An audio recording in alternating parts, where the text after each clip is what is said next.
بسم الله الرحمن الرحيم.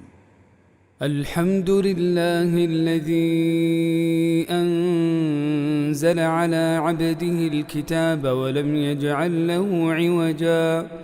قيما لينذر بأسا شديدا من لدنه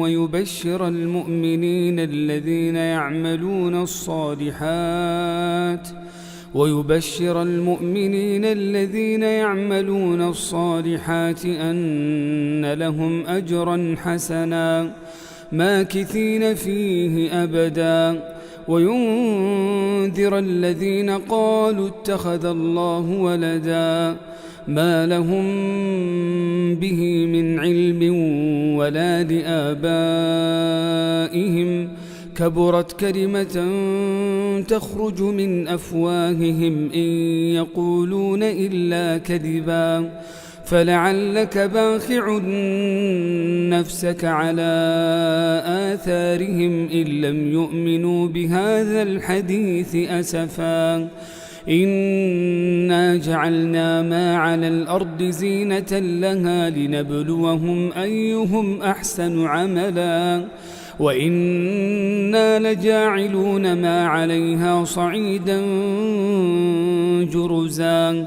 أم حسبت أن أصحاب الكهف والرقيم كانوا من آياتنا عجبا إذ أوى الفتية إلى الكهف فقالوا ربنا آتنا من لدنك رحمة وهيئ لنا من أمرنا رشدا فضربنا على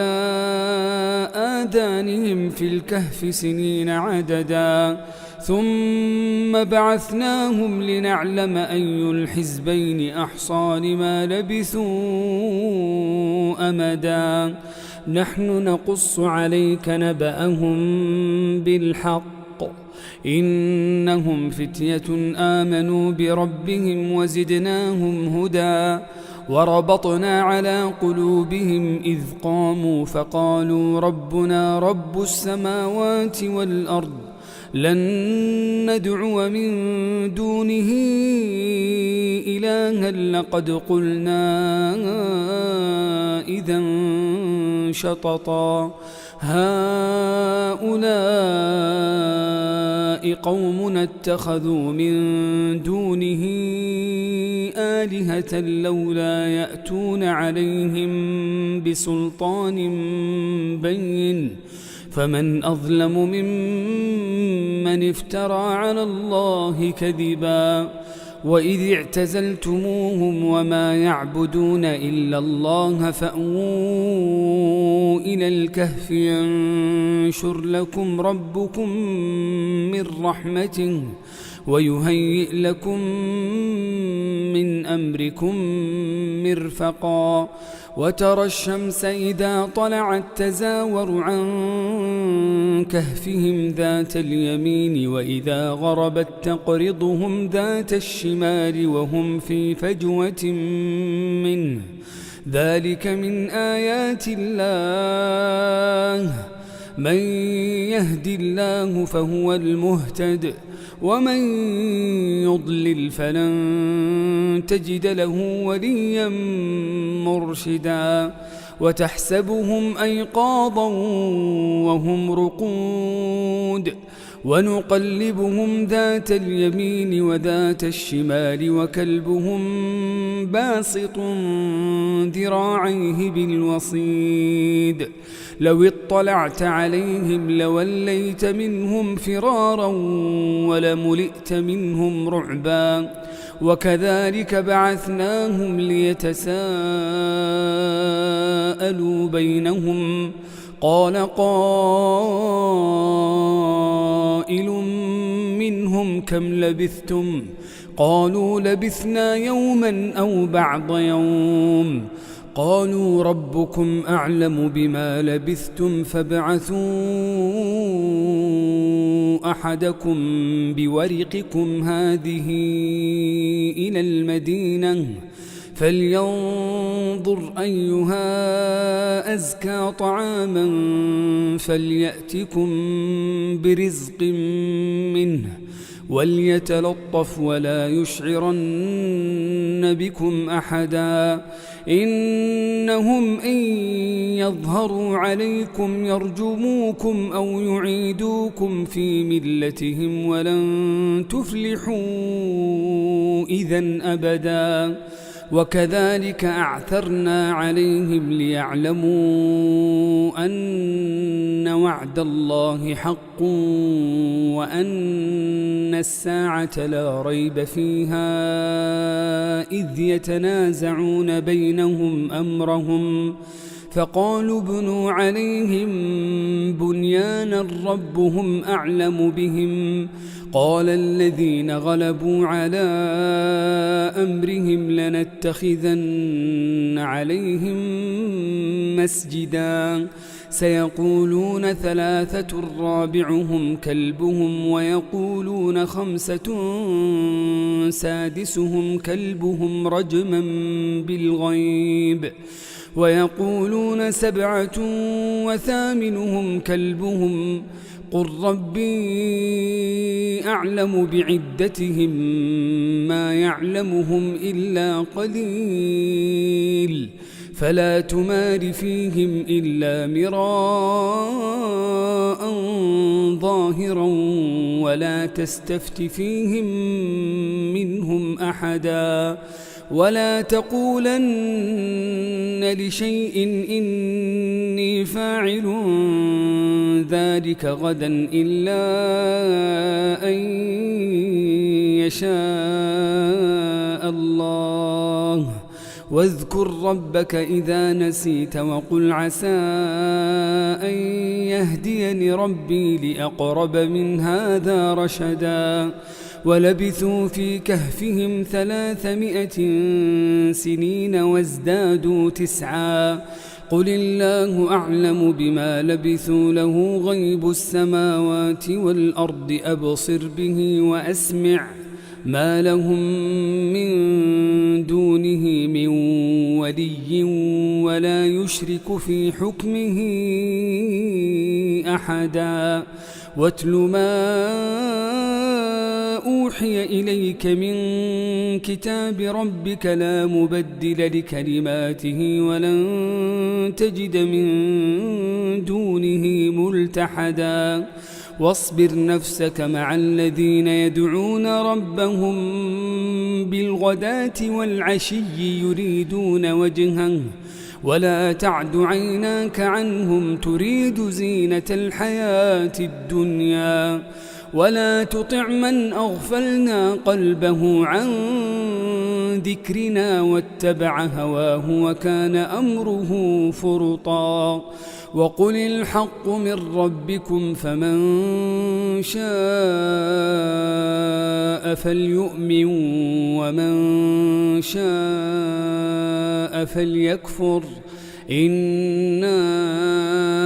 أعتدنا للظالمين نارا أحاط بهم سرادقها وإن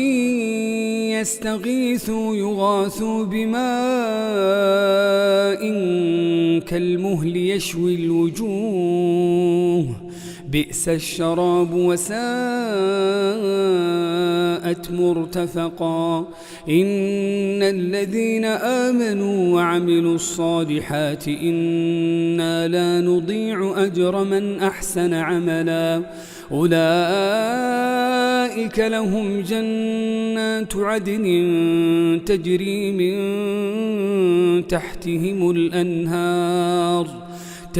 من تحتهم الأنهار يحلون فيها من أساور من ذهب ويلبسون ثيابا خضرا من سندس وإستبرق متكئين فيها على الأرائك نعم الثواب وحسنت مرتفقا واضرب لهم مثل الرجلين جعلنا لأحدهما جنتين من أعناب وحففناهما بنخل وجعلنا بينهما زرعا كلتا الجنتين آتت أكلها ولم تظلم منه شيئا وفجرنا خلالهما نهرا وكان له ثمر فقال لصاحبه وهو يحاوره أنا أكثر منك مالا وأعز نفرا ودخل جنته وهو ظالم لنفسه قال ما أظن أن تبيد هذه أبدا وما أظن الساعة قائمة ولئن رددت إلى ربي لأجدن خيرا منها منقلبا قال له صاحبه وهو يحاوره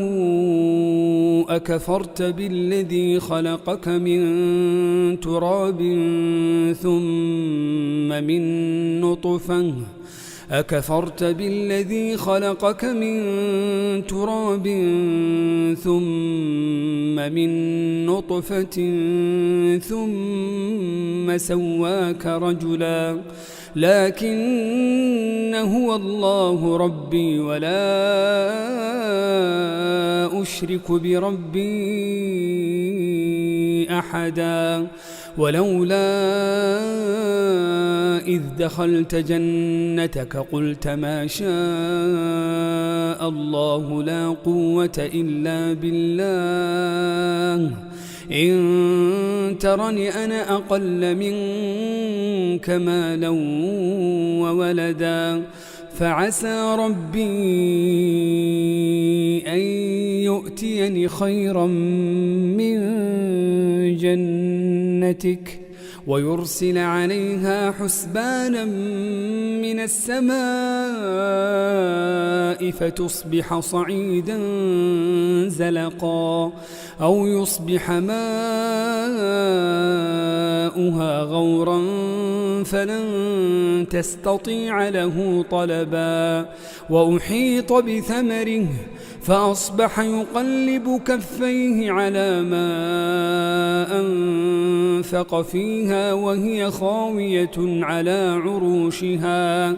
ويقول يا ليتني لم أشرك بربي أحدا ولم تكن له فئة ينصرونه من دون الله وما كان منتصرا هنالك الولاية لله الحق هو خير ثوابا وخير عقبا واضرب لهم مثل الحياة الدنيا كماء إن أنزلناه من السماء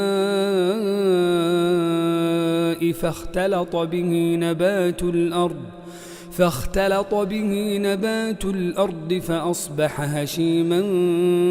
تذروه الرياح وكان الله على كل شيء مقتدرا المال والبنون زينة الحياة الدنيا والباقيات الصالحات خير عند ربك ثوابا وخير أملا ويوم نسير الجبال وترى الأرض بارزة وحشرناهم فلم نغادر منهم أحدا وعرضوا على ربك صفا لقد جئتمونا كما خلقناكم أول مرة بل زعمتم أن لن نجعل لكم موعدا ووضع الكتاب فترى المجرمين مشفقين مما فيه ويقولون يا ويلتنا ما لهذا الكتاب لا يغادر صغيرة ولا كبيرة إلا أحصاها ووجدوا ما عملوا حاضرا ولا يظلم ربك أحدا وإذ قلنا للملائكة اسجدوا لآدم فسجدوا إلا إبليس كان من الجن ففسق عن أمر ربه أفتتخذونه وذريته أولياء من دوني وهم لكم عدو بئس للظالمين بدلا ما أشهدتهم خلق السماوات والأرض ولا خلق أنفسهم وما كنت متخذ المضلين عضدا ويوم يقول نادوا شركائي الذين زعمتم فدعوهم فلم يستجيبوا لهم وجعلنا بينهم موبقا ورأى المجرمون النار فظنوا أنهم مواقعوها ولم يجدوا عنها مصرفا ولقد صرفنا في هذا القرآن للناس من كل مثل وكان الإنسان أكثر شيء جدلا وما منع الناس أن يؤمنوا إذ جاءهم الهدى ويستغفروا ربهم إلا أن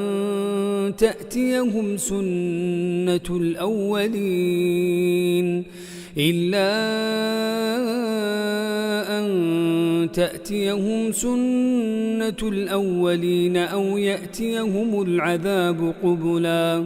وما نرسل المرسلين إلا مبشرين ومنذرين ويجادل الذين كفروا بالباطل ليدحضوا به الحق واتخذوا آياتي وما أنذروا هزوا ومن أظلم ممن ذكر بآيات ربه فأعرض عنها ونسي ما قدمت يداه إنا جعلنا على قلوبهم أكنة أن يفقهوه وفي آذانهم وقرا وإن تدعهم إلى الهدى فلن يهتدوا إذن أبدا وربك الغفور ذو الرحمة لو يؤاخذهم بما كسبوا لعجل لهم العذاب بل لهم موعد لن يجدوا من دونه موئلا وتلك القرى أهلكناهم لما ظلموا وجعلنا لمهلكهم موعدا وإذ قال موسى لفتاه لا أبرح حتى أبلغ مجمع البحرين أو أمضي حقبا فلما بلغا مجمع بينهما نسيا حوتهما فاتخذ سبيله في البحر سربا فلما جاوزا قال لفتاه آتنا غداءنا لقد لقينا من سفرنا هذا نصبا قال أرأيت إذ أوينا إلى الصخرة فإني نسيت الحوت وما أنسانيه إلا الشيطان أن أذكره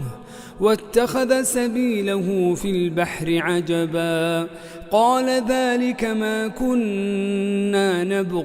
فارتدا على آثارهما قصصا فوجدا عبدا من عبادنا آتيناه رحمة من عندنا وعلمناه من لدنا علما. قال له موسى هل أتبعك على أن تعلمني مما علمت رشدا؟ قال إنك لن تستطيع معي صبرا وكيف تصبر على ما لم تحط به خبرا؟ قال ستجدني إن شاء الله صابرا ولا أعصي لك أمرا. قال فإن اتبعتني فلا تسألني عن شيء حتى أحدث لك منه ذكرا. فانطلقا حتى إذا ركبا في السفينة خرقها قال أخرقتها لتغرق أهلها لقد جئت شيئا إمرا. قال ألم أقل إنك لن تستطيع معي صبرا؟ قال لا تؤاخذني بما نسيت ولا ترهقني من أمري عسرا. فانطلقا حتى إذا لقيا غلاما فقتله. قال أقتلت نفسا زكية بغير نفس لقد جئت شيئا نكرا. قال ألم أقل لك إنك لن تستطيع معي صبرا؟ قال إن سألتك عن شيء بعدها فلا تصاحبني قد بلغت من لدني عذرا. فانطلقا حتى إذا أتيا أهل قرية استطعما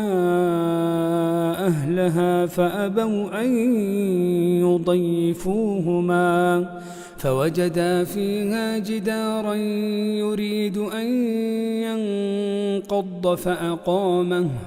قال لو شئت لاتخذت عليه أجرا. قال هذا فراق بيني وبينك سأنبئك بتأويل ما لم تستطع عليه صبرا. أما السفينة فكانت لمساكين يعملون في البحر فأردت أن أعيبها وكان وراءهم ملك يأخذ كل سفينة غصبا. وأما الغلام فكان أبواه مؤمنين فخشينا أن يرهقهما طغيانا وكفرا فأردنا أن يبدلهما ربهما خيرا منه زكاة وأقرب رحما.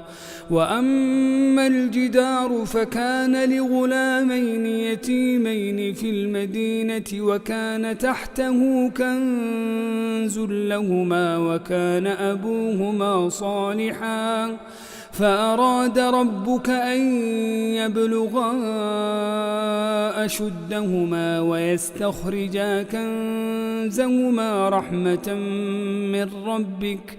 وما فعلته عن أمري ذلك تأويل ما لم تسطع عليه صبرا. ويسألونك عن ذي القرنين قل سأتلو عليكم منه ذكرا. إنا مكنا له في الأرض وآتيناه من كل شيء سببا فأتبع سببا حتى إذا بلغ مغرب الشمس وجدها تغرب في عين حمئة ووجد عندها قوما قلنا يا ذا القرنين إما أن تعذب وإما أن تتخذ فيهم حسنا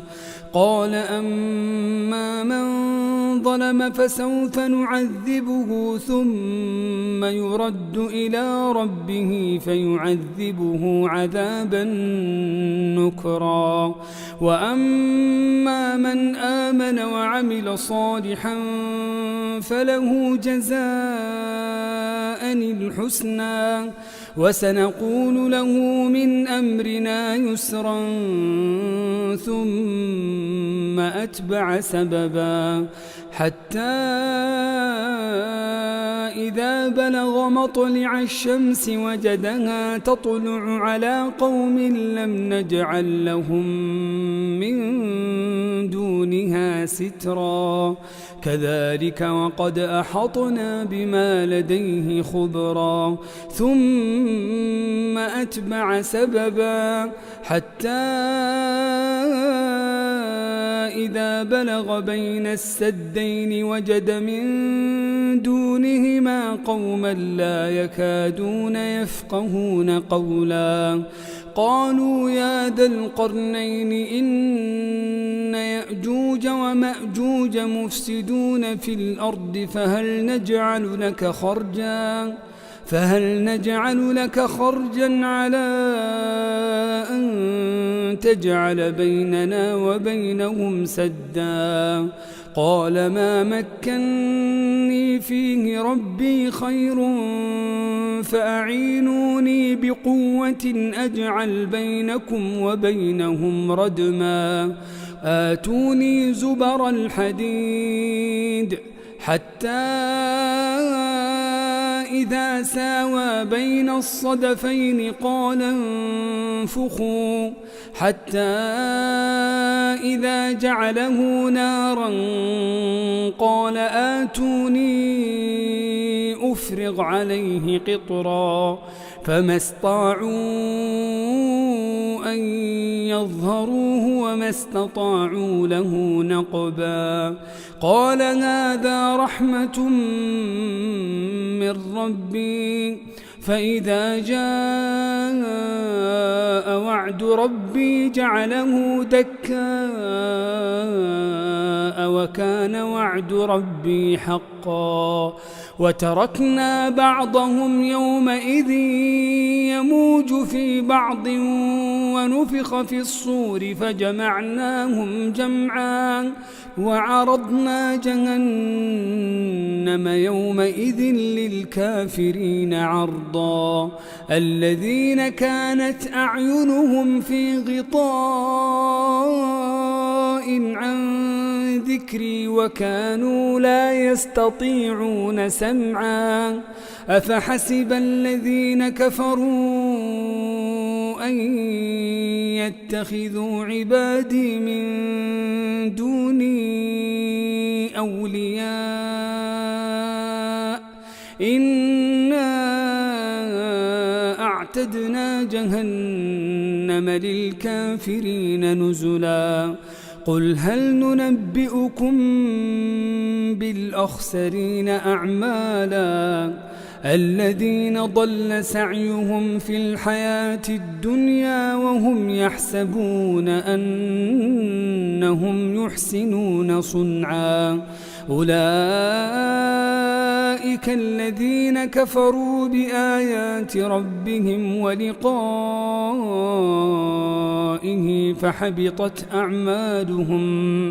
فحبطت أعمالهم فلا نقيم لهم يوم القيامة وزنا ذلك جزاؤهم جهنم بما كفروا واتخذوا آياتي ورسلي هزوا إن الذين آمنوا وعملوا الصالحات كانت لهم جنات الفردوس نزلا خالدين فيها لا يبغون عنها حولا قل لو كان البحر مدادا لكلمات ربي لنفد البحر قبل أن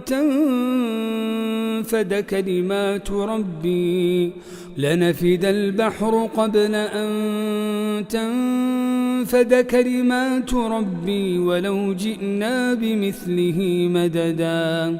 قل إنما أنا بشر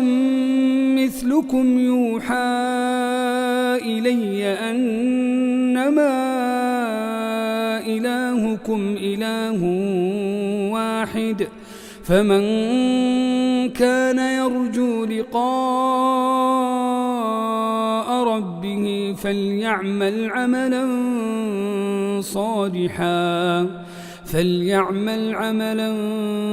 صالحا ولا يشرك بعبادة ربه أحدا.